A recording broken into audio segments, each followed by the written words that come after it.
இயேசு கிறிஸ்துவும் நானும். இன்றைய வேத பகுதி 1 பேதுரு 3:19.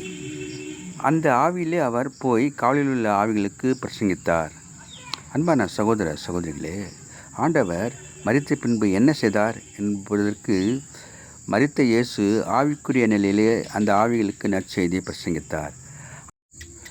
அந்த ஆவிகள் பூர்வத்திலே நோவா பேழையை ஆயத்தம் பண்ணும் நாட்களிலே தேவன் நீடிய பொறுமையோடு காத்திருந்தபோது கீழ்ப்படியாமற் போனவர்கள் அந்த பேழையில் சிலராகிய 8 பேர் மாத்திரம் பிரவேசித்து ஜலத்தினாலே காக்கப்பட்டார்கள்.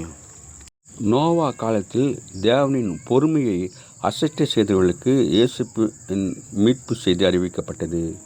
சில வேத அறிஞர்கள் இந்த ஆவிகள் நோவா காலத்திலே வாழ்ந்த மனிதர்களின் ஆத்துமாக்கள் என்றும் சிலர் வீழ்ந்து போன தூதர்கள் என்றும் கருதுகின்றனர். இருப்பினும் பிரதான கருத்து என்னவென்றால், இயேசு மரித்த பிறகும் கீழ்ப்படியாத ஆவிகளுக்கு தன் வெற்றியையும் சுவிசேஷமாய் அறிவித்தார் என்று சொல்லப்படுகின்றது. பணக்காரனும் லாசருவும் மரித்த பின்பு நடந்த நிகழ்ச்சியை இது நினைவுபடுத்துகின்றது. இப்படியே ஆண்டவரும் உபதேசித்திருப்பார். Have a blessed day. God bless you. Give your heart to God, your hand to man. Live in God's word. Live on your knees. Thanks for watching. Like, share, subscribe.